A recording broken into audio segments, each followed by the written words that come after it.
La date limite pour votre contribution, votre REER, c'est le 3 mars. Est-ce que je dois contribuer? On va discuter de tout ça avec Pierre-Luc Gauvreau. Bonsoir, Pierre-Luc. Bonsoir, Claude. Alors, REER 101, comment ça fonctionne? Oui, effectivement, Claude. Tout d'abord, le compte REER, c'est un compte épargne qui nous permet d'économiser en vue de la retraite. Bon, pour ceux qui ne le savaient pas, le Québec est une des États où le taux de taxation est le plus élevé en Amérique du Nord. Donc, que vous soyez pour ou contre le REER ou que vous ne connaissez pas le REER, vous devez l'inclure dans votre stratégie fiscale, ça c'est évident. Son objectif principal, c'est de réduire l'imposition maintenant. Je vous donne un petit exemple très simple à comprendre. Quelqu'un qui fait 60 000 par année, disons, qui contribue à 5 000 dans son REER, vient réduire son revenu imposable à 55 000. D'où vient la déduction fiscale? C'est qu'on a payé de l'impôt sur un salaire de 60 000, puis on vient réduire son imposition à 55 000. La différence entre les deux, c'est ce qu'on appelle la déduction fiscale, le retour d'impôt potentiel. Tout l'argent qui est placé à l'intérieur du régime, que ce soit du revenu d'intérêt, dividende, gain capital, est à l'abri de l'impôt.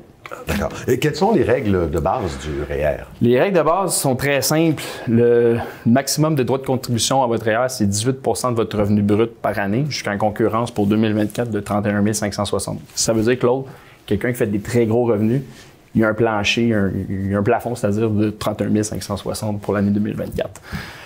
Pas de panique, si vous n'avez pas contribué au maximum de vos REER dans les années qui ont passé, c'est des droits qui s'accumulent.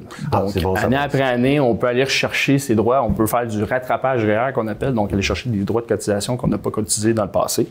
Ça m'amène à vous dire, c'est quoi la meilleure façon pour savoir c'est quoi mon droit de cotisation REER? Bien évidemment, si vous faites affaire avec un comptable, c'est l'information qui peut vous véhiculer quand même assez facilement. Si vous n'en avez pas, très simple, allez sur le site de l'ARC, de l'Agence du revenu Canada, et vous allez pouvoir vous créer sur mon dossier un compte et vous allez pouvoir aller chercher l'information et pouvoir connaître vos droits de cotisation REER pour 2024. Évidemment, on peut contribuer à votre REER durant toute l'année, plus les 60 premiers jours. Donc, Claude, c'est pour ça qu'on se parle aujourd'hui. Le 60 premiers jours va venir à échéance lundi prochain, le 3 mars. Donc, si vous voulez faire une contribution REER pour réduire votre impôt pour l'année 2024, c'est maintenant qu'il faut le faire. Oui, c'est maintenant, OK. Il ne faut pas tarder. Les avantages du REER sont nombreux. Pierre-Luc, quels sont-ils? Oui, bien, comme je disais tantôt, en résumé, le REER, c'est un outil puissant qui nous permet de réduire l'impôt maintenant.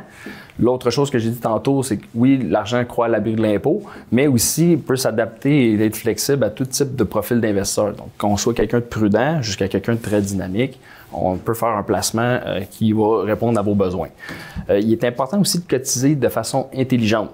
Et quand je dis intelligente, c'est que dans l'année, si vous faites plus de revenus une année donnée, bien, c'est peut-être le temps de faire une contribution supplémentaire puis aller chercher des déductions fiscales supplémentaires.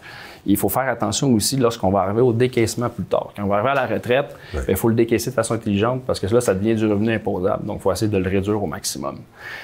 Et puis, bon, évidemment, ça fait aussi... ça permet de bonifier certains crédits d'impôt et de faire augmenter les allocations familiales. Je prends le même exemple de tantôt de la personne qui fait 60 000 par année, disons qu'elle a 2 enfants. Bien, le fait qu'on réduise le revenu imposable, on vient de réduire le revenu familial net. Donc, les calculs des allocations familiales sont basés là-dessus. Donc, on peut potentiellement augmenter les allocations familiales d'un premier temps. Puis, si tu te souviens bien, Claude, je suis venu l'automne passé, venir faire une chronique sur le régime épargne-études. Oui. Donc, lorsqu'on combine avec un régime comme celui-là, bien, je vais prendre encore le même exemple, le 60 000 de revenus avec la cotisation de 5 000. Disons qu'on dit un retour potentiel de 1 500 $ de déduction fiscale. La personne peut se revirer de bord, le mettre dans le régime épargne-études et d'aller chercher un 30 supplémentaire de subvention. Donc, effet boule de neige, augmentation des allocations, retour d'impôt pour le cotisant, puis bonification pour l'enfant. Donc, mon conseil, c'est vraiment de consulter un planificateur financier pour vous aider à mieux démystifier tout ça. Précieux conseil, Pierre-Luc Gauvreau, merci beaucoup. Merci.